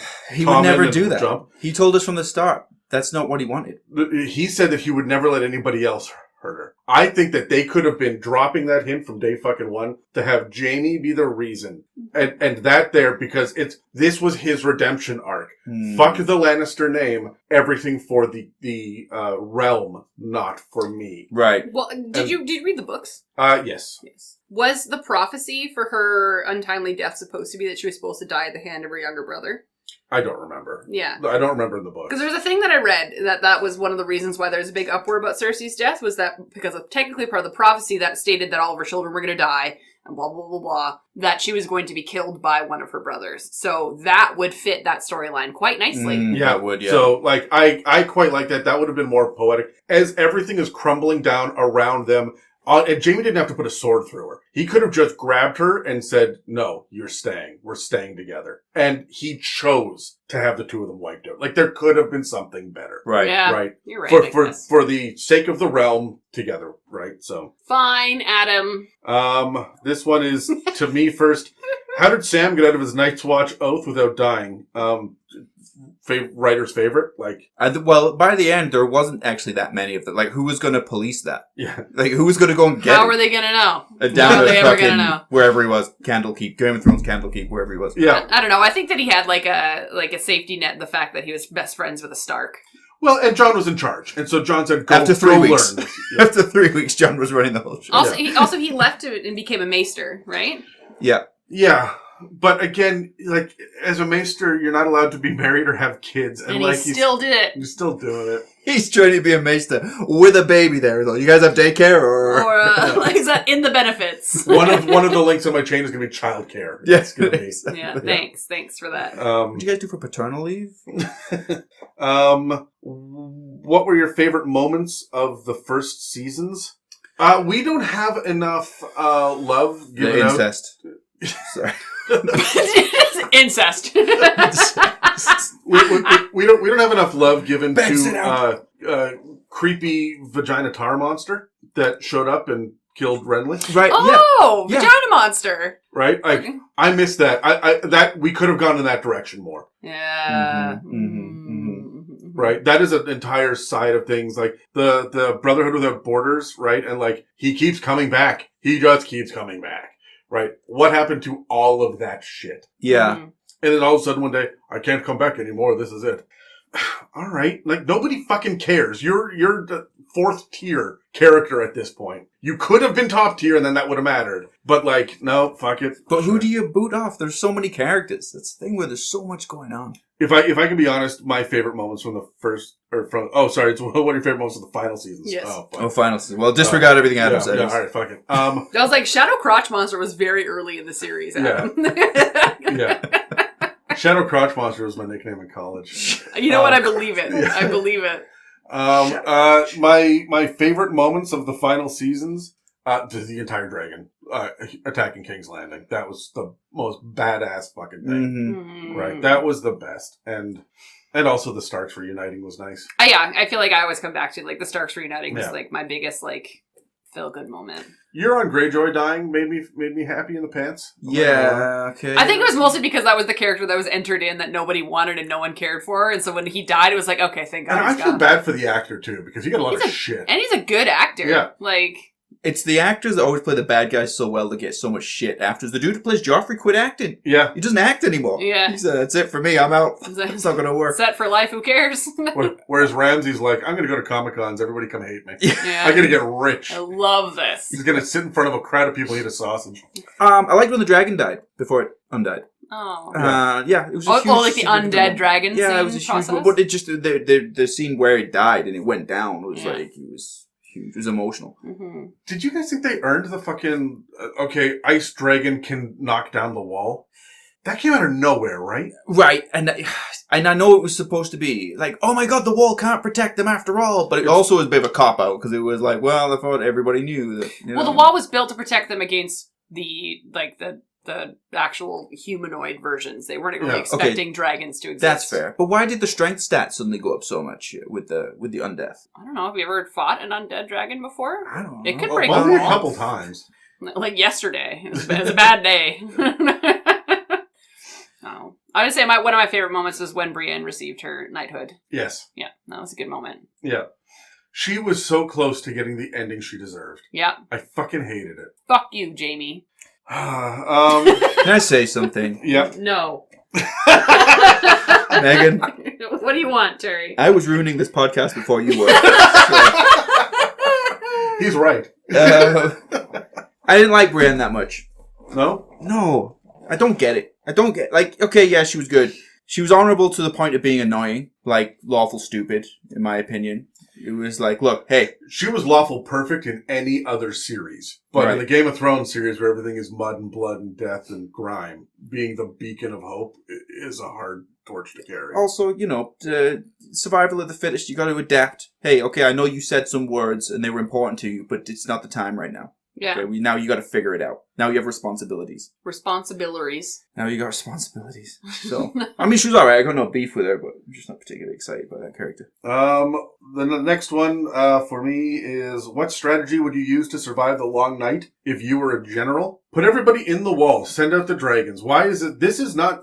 It's not hard. No, like we can do it. This is a battle of attrition. And they've got a one-up. Was every one of us that dies becomes one of them. So keep us from dying. And how do we kill them? Valyrian steel and dragon's breath, and the fucking obsidian, right? Yeah. Can't remember what they called it in the show now, but the dragon glass. Dragon glass, That's exactly what it was. Right? Okay, great. Every single arrow needs to be tipped with dragon. Like, this is not hard. We can make dragon glass. Not a lot. Just like this much. Just put this much on each one. Yeah, it's fine. Just the tip. Just the tip. Just the tip. Just the tip. So, no, and let me say this. How many of the undead were shooting arrows? This is a game of distance. Mm-hmm. Put barriers between you and them, and that barrier just needs to be a ravine or and hey, we know the land and they don't. Maybe send some scouts, because, Yeah. Maybe just do your job. Yeah, so, but the best general there was Jon Snow, who Like 4 episodes before, got stranded on a fucking iceberg and needed his aunt girlfriend to show up with a dragon and pick him up. But also saw what they were going to be fighting. Yeah. Like... Yeah, but what makes him a brilliant tactician on a battlefield? Here's a hot take. If they're coming to Winterfell, if that's what they're doing, take everybody up through one of the gates to the other side of the wall so that they have a bottleneck. They're going to bust through the wall again, but now they're fighting 53 of them at a time and not 530 of them. Yeah. Right? You know the land. You know where the gates are. Open the gates. They won't knock the wall down. The dragon will fly over it. That's bad. You can't do anything about that. But now you have 2-on-1 dragon battle above, and we're knocking these guys down 6 at a time as they come through. 100%. Like, there are ways to do this. We could have done this so much better. Yeah. I feel like they needed dungeon masters in the writing room. Right? Like, they really need to lean on D&D a little bit more for this. Well, in Game of Thrones, D&D were the head writers that fucked everything. It was they were the Dan and, I want to say Dan and Dave, but that's on the podcast. Forget. It was, I don't remember. Everyone kept talking about how D&D was ruining Game of Thrones. I went, no, we'll make it better. Yeah. Yeah, we got this. Put us in the room. Yeah. We've done this for a while. Yeah. Do you guys have any tactics, anything you would do to survive the long night if you were general? You're right. It's a game of distance. I don't even think it didn't even need to take place at the wall necessarily. No. Like, it just... It feels like an obvious point, I guess, because of the wall, but it didn't need to be done that way. Should have kept moving. Mm-hmm. Kept distance. More fire. Terry, is Bran the ultimate villain of Game of Thrones? For what reason? I don't think so. He's certainly not by... no, because his... I would say he's a villain because... Well, actually, all villains think they're heroes, right? So I was going to say his intent is not to do anything evil. No, I don't think so. And I think if you use his theory for that, I think it's loose. He had no intent of doing anything evil. But I think that makes a good villain, though. Because, like, Bran has the ability to see the past, present, and future through vision. So if he sees something that he doesn't like, he's going to try and stop it from happening, which is easy villain writing. I also feel like he was negligent. If he can see the past, present, and future, maybe a heads up, dude. Yeah. Right? That's a fair one. Right? Like, hey, guys, just so you know, Daenerys is going to go absolutely batshit when her best friend gets killed. So let's put their best friend up in Winterfell. Can we do that? Mm-hmm. Yeah. I don't really feel anything anymore.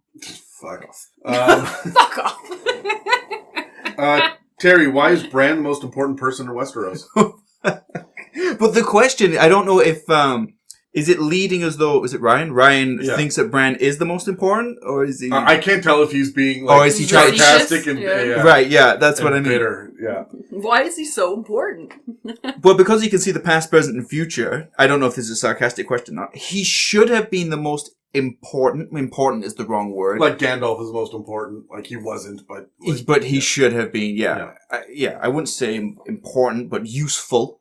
But he wasn't. But he should have been. Yeah. I think, like, the whole concept of his character was that if you destroy him, you destroy the history of mankind, is kind of like how they write him. Mm-hmm. But, like, I feel like that's a good thing. Yeah, start over. Start over. That'll break the fucking wheel. You want to know the thing that he should have fucking done? Was, remember all the children of the forest that we kept hearing about in the background and then we met like 3 of them? Yes. And it's like, okay, they're north of the wall and they're up here and they're in the woods and, oh, okay, I'm sorry, there's just 3. There were giants. There were children of the forest. There were other creatures out there besides people and dragons. Like, he could have done that. Right. That would have been cool. Instead of him just walking through the snow going, I sense I'm in a bird now for 5 fucking seasons, we could have had him actually like, hey, maybe if he wants to be the leader of the entire kingdom, we show him being a leader and negotiating to get people on his fucking side. It's terrible, man. If I was the Reed kid, what was the Reed boy? What was his Jojen Reed. Yeah. He's also the little boy in Love Actually, by the way. Cutest kid I've ever seen in my life. Adorable. The cutest kid I've ever seen in my life. It sounds weird now because the dude's like 30, but... cutest child ever.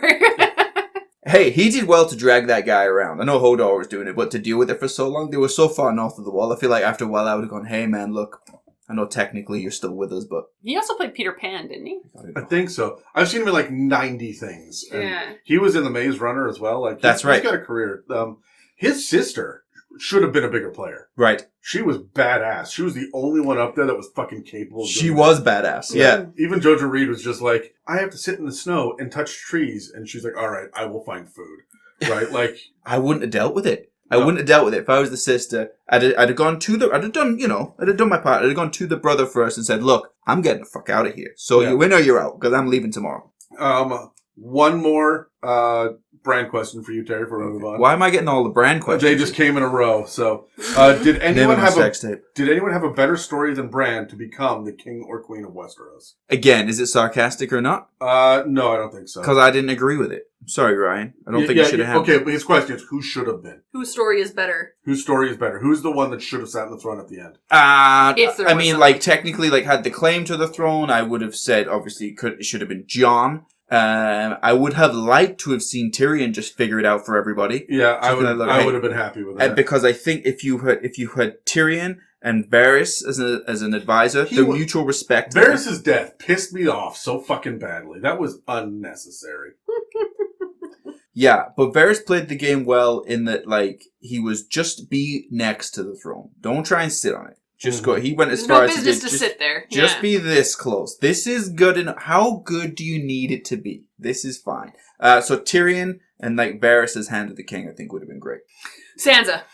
I think that would have been a good retribution story for her to go back to there and rule it after everything that they did to her in that castle. Do you think she would have been reasonable or just too, crazy angry? No, I think that she would have been very reasonable. I think that she would have had a very good, I'm trying to think of who would be a good hand of the queen for her if she was actually to be. Tyrion. They were fucking married. Yeah, and he showed her more respect than any other person. Agreed. That would have been that would have been a good job.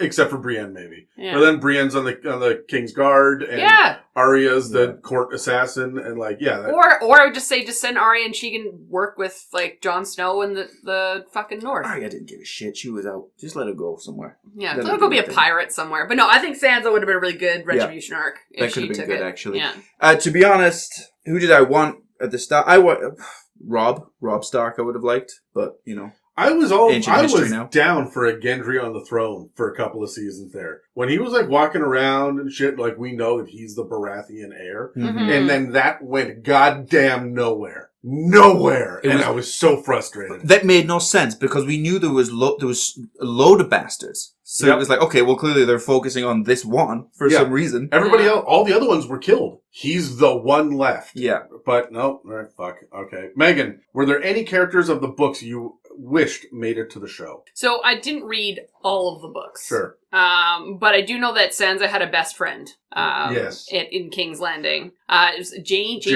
Yeah, Jane. Yeah. And she's in the show for moments in the background. Mm-hmm. But her whole story is connected really closely to Sansa's. She almost had the same kind of experience as Sansa did. Yeah. Her father was executed along with Ned Stark because of his loyalty to Ned Stark. Oh shit, yeah. I remember that from reading it, yeah. And wasn't she actually the one that was supposed to get married to Ramsay? Yes. Yeah. Yeah. And then she actually got married, she got married to Ramsay under the name of Arya Stark. Yeah, she was posing as Arya. Yeah. It's all coming back to me now. So, I think that would have been a really cool thing to throw in there. Because it would keep Sansa's storyline connected to Arya's, even though Arya wasn't there. But anyways, that's just me. I'm all over Lady Ironheart. Ooh! Undead Catelyn Stark? Yeah. Yeah. People thought she was going to come back. Yeah, we don't know that for certain, but that is the prevailing theory, is that her rage and her love for her children and whatnot, in the specific way that she died, was enough magic enough for her to come back and just haunt a portion of the map. What would that be in D&D? Like a revenant or something? Yeah, kinda. Yeah. Yeah, I've read the books. But it was so long ago now, I can't remember any characters that would not have been included, to be honest. So I don't have an answer for this one. You know who would have been good if we'd had the Azor Ahai actually be a fucking character instead of them just saying, "There's a champion coming, the champion of fire. He's a champion of fire. He's gonna unite the world, or he could burn the world down." There's a prophecy about the champion of fire. This fire champion is gonna show up. Mm-hmm. That's true. Guess what happened? So, Megan, if you read or know of the book storylines, which do you wish made it into the show? The one I just said. Yeah. This is the same question twice, I think. Yeah, that's one of those I felt the same, because, if I want Jane to be in obviously her storyline is one that I would like to be in the show. And be more of a focus, right? So. I would have liked to have seen a little bit more Dorne. I liked Dorne. I liked Dorne as well. Yeah. I did like Dorne. And you know who got a real fucking shaft in the show, too, which I feel like could have been a bigger character, was, Marcella, the daughter, Cersei's daughter, who was played by 9 different actresses or something. That's right. Oh my god! I annoys me when that happens. I know with child actors it needs to happen sometimes, but it did annoy me. So, is there anything, Terry, that? No, for the same reason as last time, but I agree with your Marcella comment. I think when children provide hope. And I think a character like Marcelo could have been a hope character. Yeah. Megan, what's an original moment you would have loved to see in the final seasons? Ship me the Gendry Arya love story. That's all I want. You wanted that? You were a fan of that? I did want it. Again, Gendry should have been focused on a little bit more. I feel like they just kind of said, here's this awesome storyline that could happen, and then it's never going to happen. But I would have loved, Arya to have somebody to be connected to who wasn't just the Hound. Mm-hmm. I understand that her character is built to be a soloist, but she's also super emotional when it comes to her connections, which is proven by when she's reunited with her family. Come on!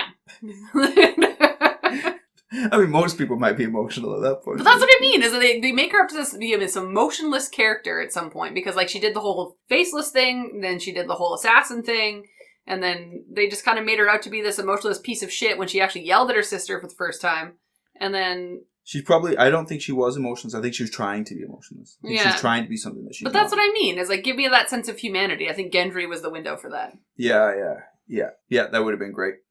Yeah, original moments. Fuck, I don't know. These are hard. It's hard. I'll tell you the thing that was missing for me was the definitive, and I feel like we got a whisper of this, the definitive Theon redemption. Mm-hmm. Theon Greyjoy? Yep. He then vowed himself to Sansa and was like, I'll do anything for you. And then he just moped and lurked in the background for the last 3-4 episodes and did nothing. Mm-hmm. Mm-hmm. Mm-hmm. Right? For all of the hell that man went through. And he fucked up early. I hated his character for the first couple seasons. Oh, He did it well, though, because he made you hate him. Yeah. The actor is great. But... He should have done something. It should have been worthwhile. He should have gotten between the Night King and Sansa and gone down in a blaze of glory. Mm-hmm. Right? There should have been that redemption arc. Yeah. And the actor, Alfie Allen, that's Lily Allen's brother, right? Yeah. She has that song about him because he used to be a loser, just smoked weed all the time, didn't he? She has a song called Alfie. Oh, really? About him and how much of a fucking loser he is. I love that. He sounds like Game of Thrones. Amazing. To me...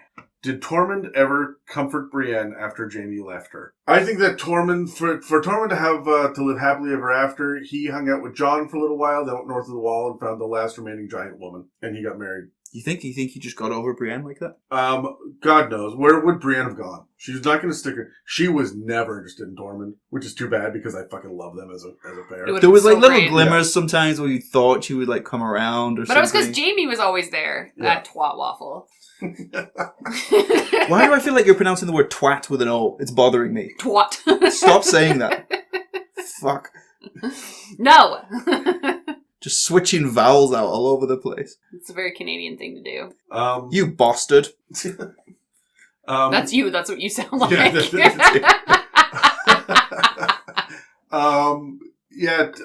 don't know. Tormund comforting Brienne, I think he would have tried, and I think he would have, offered her some fucking greasy meat, and she'd have been like, no, thank you. I am upset. She was all honor, and he was no honor. They were speaking a different language. Yeah. I don't know. I think it's still a better love story than Twilight. I would have liked it to have been come to fruition. I mean, yeah.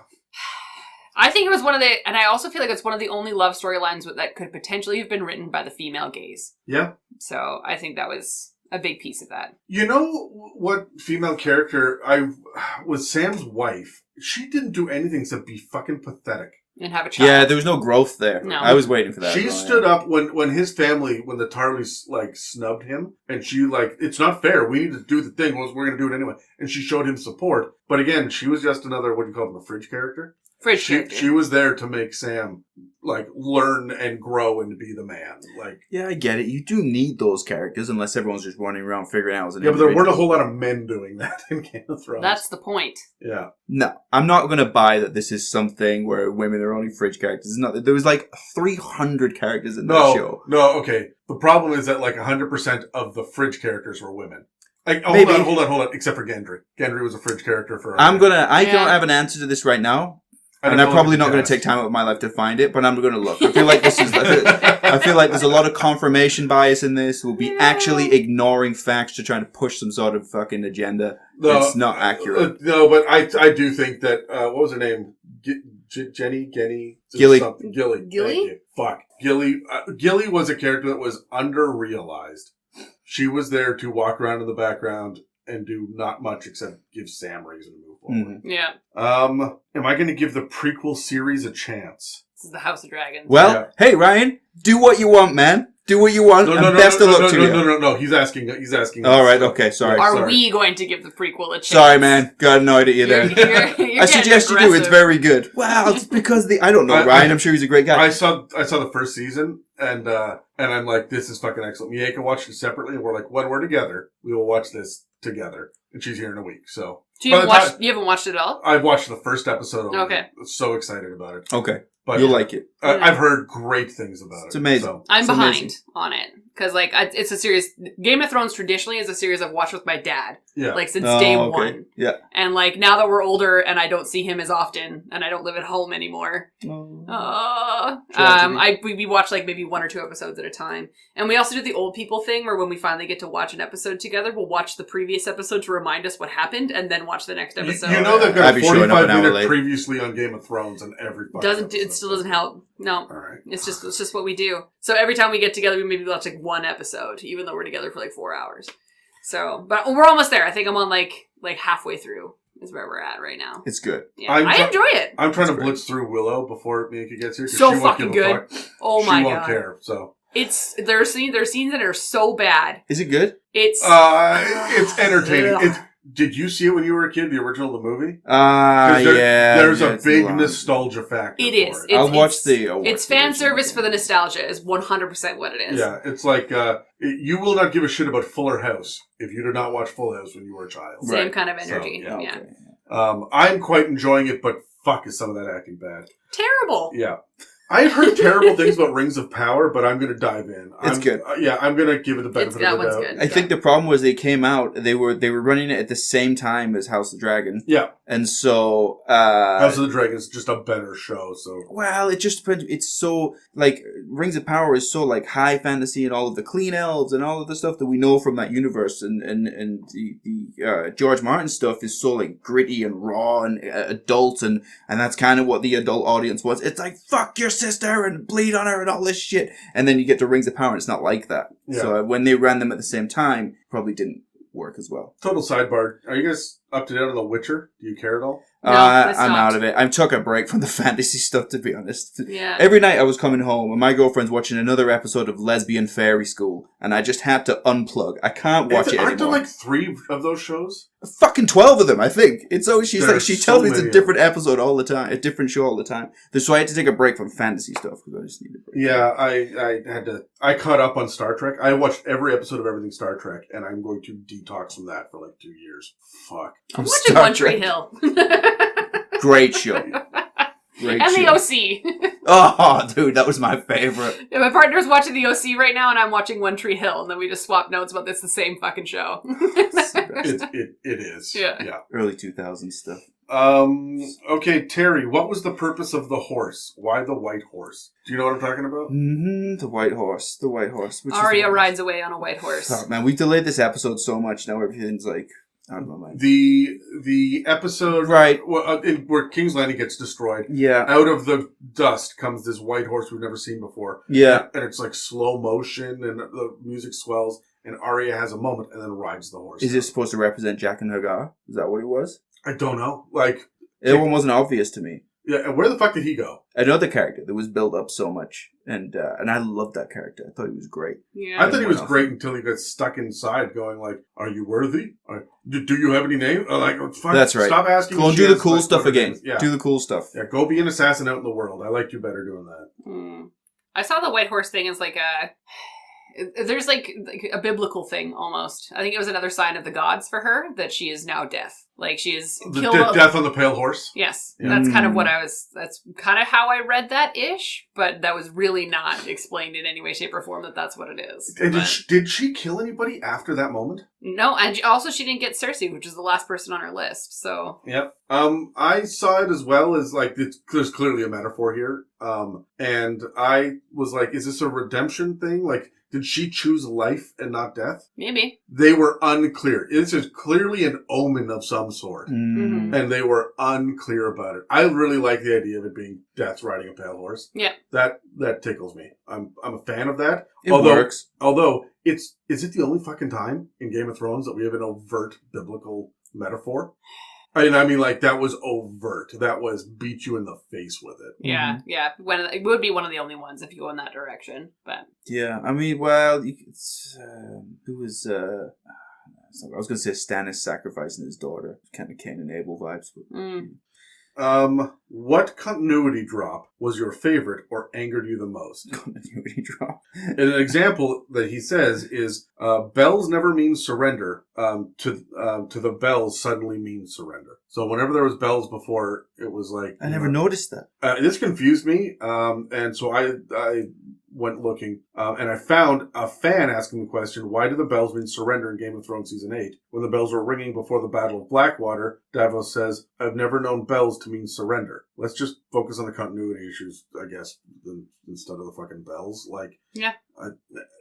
That's a weird continuity drop, but besides the bells, which are just fucking what are some confusing. other continuity Or is that drops? supposed to be, was it with the thing at the Blackwater there? Was that supposed to be like a colloquial thing? Like yeah, I think so. He was saying, "Where I'm from, bells does not mean surrender." Yeah, something like that. And then suddenly it means surrender. And yeah, I don't know why the bells thing. Again, we had such a downturn in the quality of writing, and it's unfortunate. They tried to shoehorn too much in. Yeah, I feel like they had like a changing of the guards and people forgot things, and like there are a couple of small ones that happened that I didn't quite notice, and then someone would point it out to me. Look, I watched Battlestar Galactica. That shit is egregious. The continuity in the end of that is fucking brutal. Love it to death. Fuck, is it bad? Makes none sense. Did you know that the continuity in Star Wars is the worst fucking thing in the whole world? Until you watch more Star Wars. They're always fixing and making that shit up. They justify it in a future series. I'm convinced they keep releasing the Star Wars universe to fix the shit they fucked up previously. See, we knew all along. We knew this is what we were going to say. How are they going to know? So Game of Thrones doesn't hurt me that badly. No. Like the continuity issues. Was there anything that stuck out? No, well, that's it. Nothing really stuck out where I was like, There's only one that kind of bothered me, and that was, we talked about Euron Greyjoy for a while. Yeah. And his big thing was that his entire crew is supposed to be mute because they cut their tongues out. Right. But then when they're in battle, they're all yelling things. Huh. I never noticed. Are they forming words? I didn't really notice it at all until like. They're like yelling, like, get him and over there, I mean, and blah, blah, blah. Like, and I didn't notice it all until I was sitting there with my dad, and I was sitting there, and Dad's like, aren't they supposed to be mute? I'm like, yeah, sure. And that, it was just one that, like, triggered. And then there was only one other one that I noticed was Melisandre's necklace. Was very, very much supposed to be the fact that that's what made her maintain her youth, and how she committed suicide was she removed it, became old, and died. Right. There's a whole naked scene where she's not wearing it. Yeah. She's hanging out in a bathtub with no necklace on. Well, you know where it is, don't you? Oh, God. I thought it was, I thought it was an anklet. I thought it was the sun that killed her. I thought it was the sun that killed her. No. When she died, when she wanted to die in her true form. No, maybe. Was she ever in daylight at any point? Yeah, she does walk along beaches and shit. Oh, yeah, she's outside in the daytime. Not often, you're right. But was she that close to death that when she removed it, she knew she was going to die 5 seconds later? Like, shit, maybe. Yeah. Like, maybe. Who knows? She was pretty fucking old, so. That's just one that I saw. My big thing is the fluctuating numbers of Daenerys' armies. How many Unsullied are there? How many Dothraki are there? I have an army of 5,000. There was a lot of Dothraki left at the end. Like when they were fighting the others, the White Walkers. That many survived? Crazy. Yeah, I actually did notice that. Man, there's a lot left. Oh, yeah. Yeah, that was the biggest continuity drop for me. Besides the fact that, and again, I think this is a pacing issue with the number of episodes that they had. Yeah. Right. But we were clearing vast swaths of landscape that took 3 episodes to do in season 1, and we're doing it in 25 seconds in season 8. Right? Where it's just suddenly the army is on the other side of Westeros. We went from Winterfell to King's Landing, and we had how many scenes between Ned and Robert on the road and getting there, and it was a big deal that as we lead up to it, and we could see it in the distance, and there's like this great big fucking deal about it. And then in season 8, they were just there, and then back to Winterfell, and then back to, like, they did a lot of... They took out the travel time. Yeah, the pacing would be a handled a lot, So that was an issue. Terry. Yes. What, or why did Daenerys snap with the bells and kill those thousands of innocents? I like how these questions are, I need to have the answer. Like... I think at this point, like, I don't know. I think at this point he's just being rhetorical with the, like, this was a dumb thing that happened. Like, why did it happen? Please rant. Yeah, I don't know. I feel like Daenerys is unhinged for a while, so I don't know why in that particular moment that happened. But she never really demonstrated a whole lot of control to me anyway, so. Yeah. No, I think it kind of, like, bleeds into the idea that the grass is not always greener. I think she had a moment of just, like, I now have everything that I want. They have surrendered, blah, blah, blah, blah, and I'm still not happy. Right. Why am I not happy? I'm going to destroy everything then. And maybe that will make me feel a thing. And she just became her father. And Yeah, I really read it as the no, not good enough. Yeah. Yeah. And then the rage. Yeah, I've fought for too long. I've taken too long to get here. You can't just wave the white flag. I am finishing this bullshit. I think it was a sad moment for me when I was no longer on her side. Like, all the way through. Yeah. You and the rest of the world. Yeah. And then I was like, I think I maybe got there a little bit earlier than everyone else that I didn't like her. And you're like, Cersei, yeah! So I was always on board with Cersei. Megan, why do you think Euron is sad that he didn't actually kill... Or sorry, do you think Euron is sad he didn't actually kill Jaime Lannister? I mean, obviously, who wouldn't be sad that you didn't kill the person you wanted to kill? But I do also feel like it was necessary for Euron to die so that Yara's story can be better. Yeah, no, there's a character that I absolutely loved to fucking bits. Like Theon's sister? Yeah. Yara Greyjoy? Yeah. Well, her name's Asha in the book, isn't it? It is, yeah. And then they were like, no, that sounds too much like Arya. So we'll change it to Yara. No, it was Osha. Yes, that's right. Asha Sorry. and Osha, Yeah. I apologize, that's right. So in the TV series, Yara, yeah. She was one of my favorite things. Every time she came on screen, I was like, yes, I'm into this. She is my, like, epitome of, like, women empowerment. She's like, another she's great actress as well. Oh, phenomenal. I've seen her in a couple of things, playing very different characters. Yeah. And that's what I like. She's great. Yeah, she was great. Very tough. I know that was a weird segue from talking about I don't care if you're sad that he didn't No, kill you have to Jaime fuck Lannister. that guy. No. Yara's great. Yara's Yara was wonderful. really Fuck good. this guy. I really like His her. death means that her story is better. I gotta say, of all of the entrances of all of the people, like, her entrance onto the show was my favorite out of all of them. Where she just seduces her brother to fuck with him. And, like, gropes him, too. Yeah, that was weird, though. Just to fuck with him. And then she's like, no, by the way, I'm your sister. And he's Yeah. like, what? Get off my tits. Yeah. that idea of, like, you don't belong here so much, you can't recognize your own people. Yeah. That was a really great, like, fuck you moment. And I really like that. Last question, Megan. What feat did Daenerys use to make her last dragon immune to projectiles? Was it immune to projectiles, though? Like, I feel that they got stabbed and hurt quite a bit by There's a bunch of projectiles. arrows to the wings and shit, like, a couple times. Yeah. The other dragons went down like bitches. Yeah, They I went guess. down, they got, like, 1 or 2 hit kills. Boom. No more dragon. But dragon number 3 lives to the end because you need a dragon at the very end of this show, right? So Fudging the hit points on that one, I feel like. They gave him extra armor. yeah, fluctuating AC, Extra natural armor. Yeah. Cast shield. Yeah, I was gonna say shield, but I'm like, isn't that just like a first level spell cantrip nonsense? Yeah, that's not an actual feat. No. Yeah, I mean, sure. That is not the inconsistency that I have the biggest beef with. No, not at all. I did not for a minute think that I would be how dare he not be hurt by these projectiles? He is a dragon with dragon skin. He should be being hurt. And they're like, what? It's a dragon! No, it isn't. It's a drake. It's a wyvern. Is it a wyvern? It's a wyvern. It doesn't have front legs. Fair enough. Yeah. So, Hey, has that become, not that what you said was annoying, Adam, I agree, it was funny. Has that surpassed the whole Aragorn kicking the helmet thing as the most annoying factoid that people point out about a fantasy thing? Oh, the fact that they were wyverns and not dragons? Yeah. Oh my god.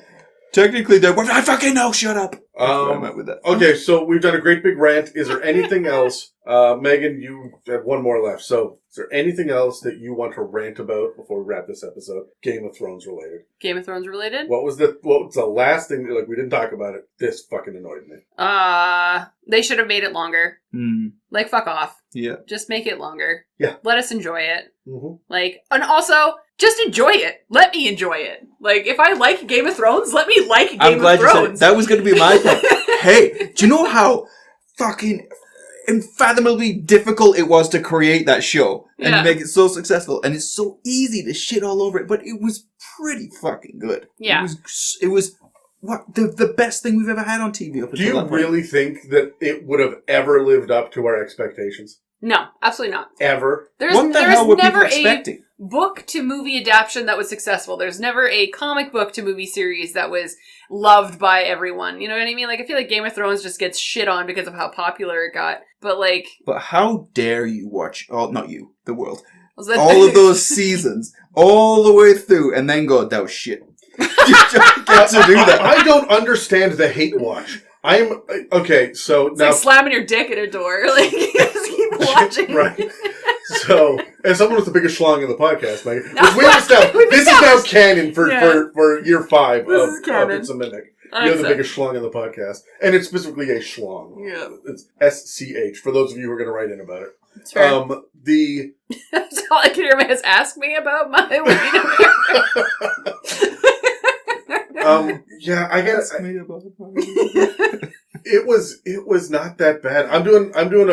I'm watching the show that people love to hate more than anything else right now. And I'm thoroughly enjoying The Walking Dead. I stopped. Thoroughly fucking. I stopped when I thought it was over, but it kept going. So I just stopped. Yeah, I aged out of it is how I felt. Like, it has it lost like 26% of its viewers literally overnight. Yeah. Well, they had that one brutal episode and everybody bailed. That's when I stopped. That was done. Yeah. And then everyone was like, okay, you know what? Let's try to stick through it. And it was so miserable. There was no happiness because they were dealing with that for weeks. And that led us into the winter season too. And it was a bad time. It was a bad time for bad time for TV. However, it got real good again. It did? Yeah. It's not real good. It got back to the state it was at before. Okay. So re-emotionally invested. Yeah, they got a whole bunch of new characters. They've done some complex things. They brought some characters just wandered off.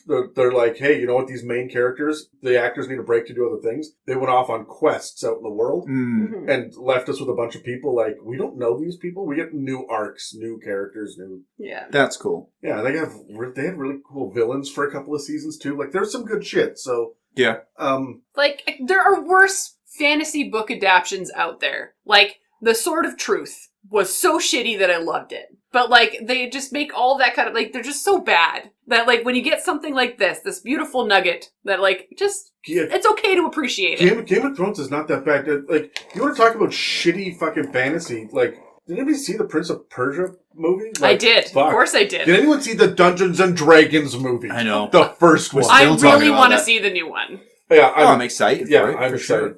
Yeah, I think for me, I don't like, I want adult fantasy all the time now. Obviously, I'm an adult, I'm 34, but it's the fantasy shows that are made for younger audiences, where it's they're not shit, Terry. It's just a TV 14, whatever thing. I had this conversation with Dave about a year ago, and it changed his perspective. He's like, Marvel has turned into shitty shows, and I hate them. I'm like, you're not the target audience. You're not the target audience. Yeah, exactly. You stopped being the target audience when Endgame happened. The target audience now are teenage girls and middle-aged women. Yeah. And that is fine. Let them be the demographic. Let me have this. That's the money. That's where the money is. Yeah, and I'm cool with it. And frankly, if you look at it through that lens, where it's not trying to, placate me and my... I don't think I'm even in a demographic that matters anymore. Right? So, you are not. No, I'm not. Confirm. I have aged out. You're an almost middle-aged man, and nobody cares about your opinion. I appreciate that. Thank you. The gray in my beard appreciates that. No, the thing about the Marvel movies is I liked Ms. Marvel. I might be the only fucking person in the world. I love Ms. Marvel. Ms. Marvel was great, but you know what it wasn't? For middle-aged white guys. Nothing in that was for middle-aged white guys. It's very much built for me, yeah. And I loved it. I thought it was great to sit down and see something different. And we got to do that moving forward. Yeah. Every single one of they got rid of all the legacy heroes. Yeah. Good. Yeah, because that's what makes it a legacy. Fuck. Yeet. Right? And this is, I don't know. I also, for Game of Thrones, I don't understand the hate. It was disappointing. They could have done more things. Oh, yeah. It was a pacing issue. Yeah, we shit on it a lot, so it's weird for us to pivot and be like, but it was good. I was trying not to shit on it. But that's the thing. It's there's things they did wrong. Yes, there are things we would like to have seen to be different, but I feel like that's to do with anything that you have an emotional connection to. I have a conflict in my heart about Game of Thrones, because normally I would say we didn't get the scenes in between what we saw that would have explained it all, that would have made this make sense. We just needed a scene to see Jaime go through after Brienne, this is not the woman I love. If we had had an extended scene of him struggling with that, or having a conversation with Tyrion about how it just doesn't feel right, or whatever, we would all be fine with his decision. We just didn't get the scenes. It's not that the shit didn't make sense. It's that they didn't tell us or show us, which would have been better, how it's supposed to make sense, right? So I have no problem with it. And normally I would say, there's going to be great fanfic about it somewhere on the internet, or someone will fill in the fucking blanks. Mm-hmm. If it was Harry Potter going through this, there would be all sorts of, we justified it because these two characters, blah, blah, blah, blah. But because we don't get anything from George R.R. Martin, we're all just sitting here. Give us a Game of Thrones movie. He's the best and worst guy in the world, to be honest. The fact that he just doesn't care so much. Yeah. Also, how old do I have to be before I can start wearing that hat? You can never wear that hat. Probably the easiest Halloween costume for you ever. Thanks, I guess. No, just stick a bit of gray in your beard and I'm gonna Google it now so I can compare. Fuck. Hold on. Here. All right, that's it. Year 5 of the ItsaMimic podcast is going to have regular updates from my weight loss journey that Terry just put me on. Oh, I did not. I meant the beard. I'm going to start wearing contacts now, because fuck. Oh my god. You just need to dye your beard white, put that hat on, get more roundish glasses. Well, do you want to know something? When I am like 30 pounds lighter than I am right now, everybody tells me I look like Seth Rogen. Like, it's weird, and Seth Rogen doesn't look anything like George R.R. Martin. So Seth Rogen shaves his beard, Seth Rogen doesn't even look like Seth Rogen. So he looks like Jonah Hill. So. Fair enough. Any final thoughts before we wrap this up then? Nah, man. I liked it. It was a good... Game of Thrones is a good series. I'm glad I watched it, and I would tell other people to watch it again. I like Game of Thrones. Okay, I'll defend it again. I know people have parts of it that they shit on, as I have, but if you think it was shit... Go watch the last season of Dexter. Don't tell me Game of Thrones was shit. Yeah, I haven't seen Dexter. Go watch the first 4 seasons. Fucking pinnacle of television. Is it really? Oh, yeah. How do I choose what to watch? Dexter? What's got to be top of the list? If I go to watch 3 things that I need to watch out and that you know for a fact I haven't watched because I tell you. Well, One Tree Hill. I've not seen it. One Tree I've Hill? seen it. Of course I've seen it. Of course I've seen it. I've seen it. We're the same age, Megan. We grew up. That's... Oh, yeah. I love it. I like the OC more. Really? Yes. Oh, the writing Very was awful. big Rachel Bilson fan, 18-year-old Terry. Marissa just made me want to end everything. I didn't. I just blurred her out for the whole thing. Fair enough. Okay, I absolutely loved... Okay, recently, the most recent thing that I like, this might be the greatest thing ever, was the first season of Sandman. If you didn't watch Sandman, you should check it out, Terry. Sandman. Yeah. And that's on Netflix. Okay. Yes. So, like Spider-Man Sandman? Or? Yeah, but it's not a superhero thing. Like, it is dark and gritty. It's yeah. I don't want to say anything about it. It's fantasy realm, but it's not like high fantasy in any way, Okay, shape, or good. No, yeah. Gods, etc. It is people walking around on Earth as gods and things. Yeah, so it's worth checking out. It's very dark and moody, and I think that you might like a lot of it. And it moves at a weird pace. Yes, which is fun too. Like you just never know where it's going to go. I'm going to say the first season of Westworld might be one of the perfect rug pulls ever. Have seen it. Yeah. I have thoughts about the rest of it, but the first season is great. You ever see the Leftovers? No. HBO. The first season is perfect. The next 2 seasons are weird, but I like the weird. Okay. A lot of people don't, but the first season is fucking perfect. Be prepared for the heartache. I have never been so emotionally damaged as I have in the first season of The Leftovers. The Leftovers. Okay. Yeah. The Leftovers. Yeah. Sandman. And the White Lotus. Is it? White Lotus, everyone's talking about that right now. It's really good. Is it? Yep. Okay. All right. We just want something like a palate cleanser that's not high fantasy, but is still kind of like gritty and makes your heart hurt. White Lotus. Yeah, The Leftovers is not fantasy at all. Yeah. It is a hardcore drama. So. Are we going to get a season 2 of Carnival Row anytime soon? Because I really enjoyed That was a that. good one. I'm still waiting for a finale for Carnival, but I'm going to just, that's my burden for the rest of my life. All right, wrap this up. I gotta pee. Okay. You know what? Let's end it on that note.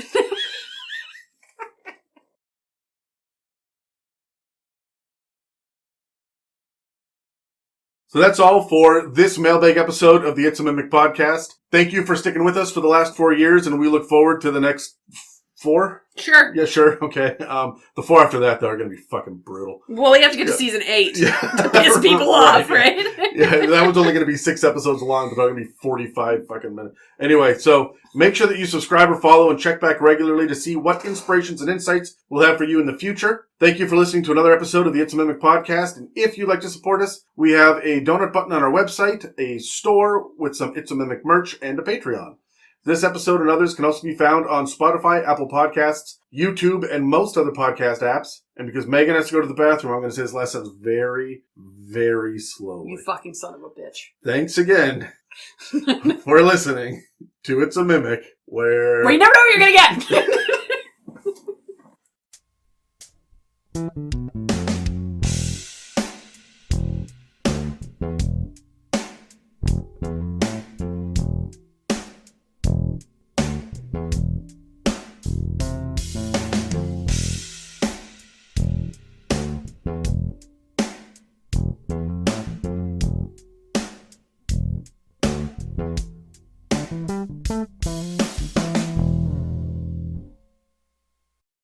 But they are all Shires. I'm pretty sure it's Yorkshire. It's also Worcestershire. Worcestershire. One of my my friends from work is like full Italian, and he's getting his Canadian citizenship next week. Oh, yeah? So we've been teaching him Canadian words. He cannot pronounce Tim Hortons to save his life. What does he say? It's Tim Horton. Like I'm trying to do it in this. He like emphasizes the T. Yeah, no, the emphasis is wrong. The emphasis is incorrect. On the wrong syllable. On the wrong syllable. Yeah. He emphasizes the T in Horton, you mean? Yeah, so like Canadians tend to like Tim Hortons or whatever. Yeah, tend to breeze over those middle syllables like Tim Hortons. You don't hear it? Where it's like Tim I know Hortons. all about skipping letters in words, yeah. And you give a shit for Harry Potter. Harry Potter. Harry Potter. Harry Potter. Harry Potter. There's some certain words which are just all pronounced the same in North America. That's true. They'll be spelled vastly differently. What's the one right now that bothers me? Controversy is Controversy. Yeah, like... What? Controversy. Yeah, what was the other one? It was contribute is contribute. Contribute, yeah. Like a lot of these, it takes me years to even figure out it's a different thing. It still comes up now. It still comes up now. Like, I'll say something and it'll be, people will be like, what? How are you saying that? And it's the way it... artificer is one that comes up with artificer. I hear people online calling it artificer, and I lose my shit. That would bother me. Yeah. I like that a lot. No, he kept saying Tim Bites, so I corrected him today when we were in a meeting, and I was like, "It's Tim Bits." Yeah, you get. He was like, "What?" And he turns around to his husband and was like, "Did you know that it was Tim Bits?" And he's just like, "Yeah, it's Tim Bits." He's like, "And you never told me?" Well, there's more important things to talk about on a day-to-day basis. I remember being in high school and like somebody get hit in the nards, even though they got hit in the Timbits. Yeah. Right. That's well, yeah. It didn't come up for me, but yeah, I understand. It's a Canadian thing, I guess. No, I don't have testicles. Oh, good to know. Good to know. Good to know. Because it's pronounced testicles. Testicles. Testicles. I really the testes. If I ever played like a rated R D&D game, my hero would be Testicles. We're gonna get that After Dark game going. Yeah, there we go. Yeah. Well, this was fun. We should do this with more shows. Send us a message and let us know what other shows or movie franchises you'd like us to defend or rip apart. I'm sure we'll have opinions.